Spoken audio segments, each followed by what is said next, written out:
off-page optimization with links, there's a couple of attributes, characteristics, if you will, that I want to cover with you, just so that you kind of understand at least how I approach it. The first one is you want your links to be followable. That seems pretty obvious, right?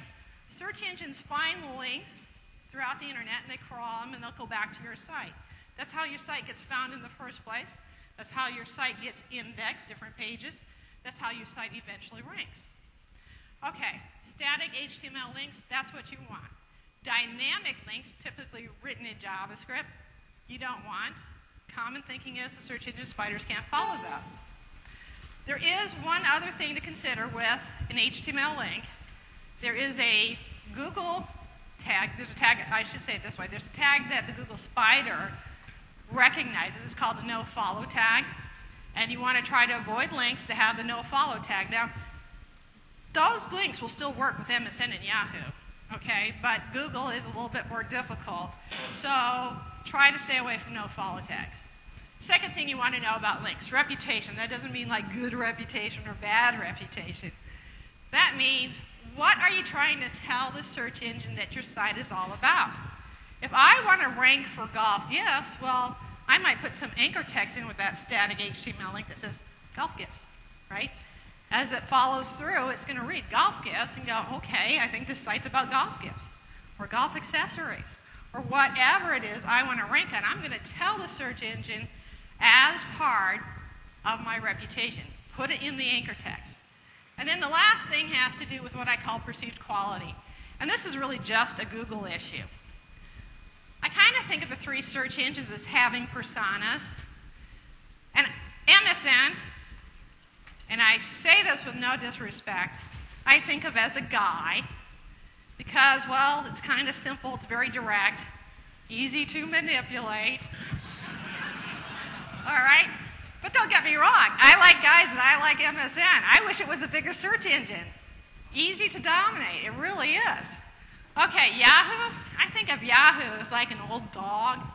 Doesn't like to move around a whole lot. Likes the old faces. Sometimes hard to train to recognize the new faces. That's Yahoo. You can train it. Okay, a little bit more work involved. And then there's Google. And then there's Google. And Google is like a woman. Okay? She's hard to read. She almost never says what she really means, and she can change her mind in an instant. Okay? So, as I go along, you're going to find that I'm going to spend a lot more time talking about Google. Not because I like her, but because she's got the most traffic. And she's got the best traffic. We find that Google traffic converts the highest on our sites. No matter what marketplace we're in, that's where the money is. And most people know it. So there's a lot of focus out in the SEO world about Google. One, because it's harder. Two, because it's the gold mine. So, perceived quality, a Google thing. Okay, one-way links. This is what Google loves. One-way links. The guys who developed the algorithm were university students, right? Brilliant university students. But they have this very academia approach to what they do. And so they think, and remember when they wrote it, it was years ago, and of course that means dog years, decades ago. They think, still, that if a site is good and noble, everybody wants to link to it. Well, that's a nice thought. And certainly if you're an education site or a government site, well, that just happens naturally, doesn't it?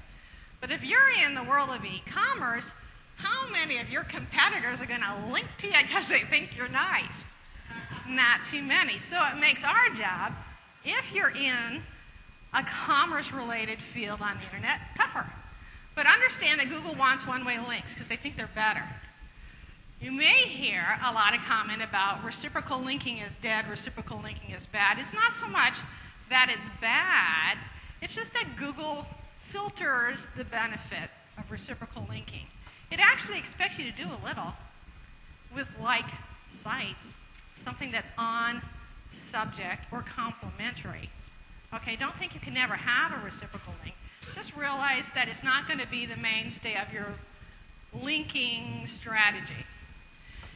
And to get around some of this reciprocal linking badness, if you will, that's out there, a lot of people came up with these strategies where they said, I'll come up with 2 sites, my money site and this junky directory site, and I'll approach some other website owner and say, hey, if you link to my good site over here, I'll give you a link from this other directory over here. Isn't that a good deal for you? Well, oftentimes it wasn't a good deal for you right out of the chute.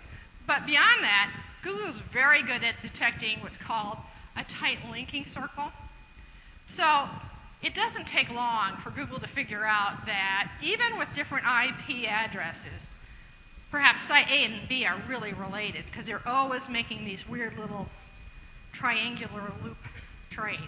So if you get approached by somebody who wants to do a 3-way link, just realize that the odds are, if not today, sometime soon, Google's going to figure out it's nothing more than a reciprocal link. Okay, the next thing I want to talk about is link from whitelisted sites. You could call them authority sites. Some people even call them hub sites.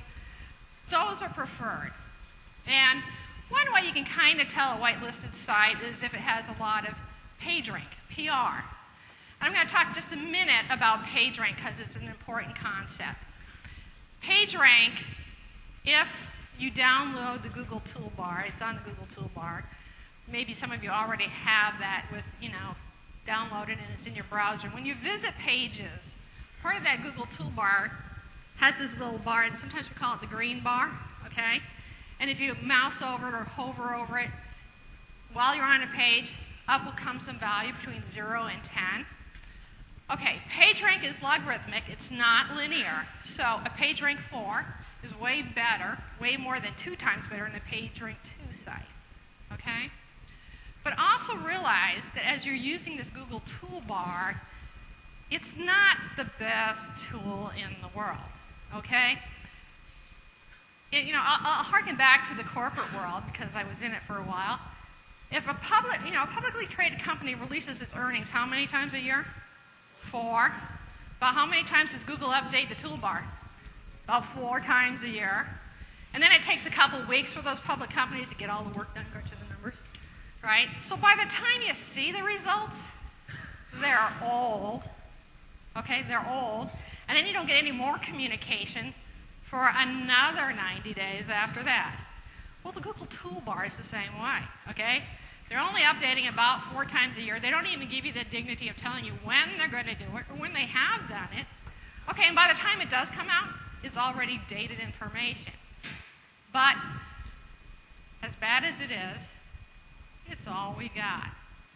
It's kind of like being stuck in the middle of a dark forest, and you got this faulty flashlight, and it doesn't work a lot. You're doing this. But we do it anyway, because once in a while it flickers on and it works, and you're so happy, right? So, just remember with the Google toolbar, it's probably most accurate at the higher ends because it's so hard to get those higher PageRank scores. It's far less accurate at the low ends, okay? And that PageRank really, in Google's eyes, is building all the time, okay? If it wasn't, a PageRank 0 site couldn't really rank, could it? But they do. And I can show you later where it does. So just realize that it's really an ongoing process. You just can't see it going on all the time. So PageRank is one way to judge how good a site might be perceived in Google's eyes. There are whitelisted sites, but unfortunately no published list. But here's what we do now. We know the biggest directories, the oldest directories are probably the best directories in Google's eyes. DMOZ, DMOZ.org. Okay, this is a free directory. Darn hard sometimes to get in. I have about a 50% success ratio, by the way. The golf collection is not in there. I can't figure that out. But it's free, so you might as well try anyway. Okay? That is a very high authority site, no matter what subject matter. Okay? You want to try to get a link from DMOZ. Yahoo directory. It's a paid directory, but it pulls a lot of weight with Google. Okay, it costs you $300 a year to get a listing, but you can get in. That's the good news. So those are some good directories. The other way to determine what else might be a good directory to be in is to look at Google backlinks. What does it pick up regularly and show? I spend a lot of time looking at backlinks on lots of sites. And so I'm making it easy on you. One of my handouts is actually a list of what I believe are Google whitelisted directories with the cost to get in them, if there's a cost, or free if they're not. Okay? If you've been around for a while and you got some pretty good rankings, well, great. You're probably in most of these. If you're not in all of them, I'd sure go get in the rest of them. And if you're just starting out, this is where I'd start out. So you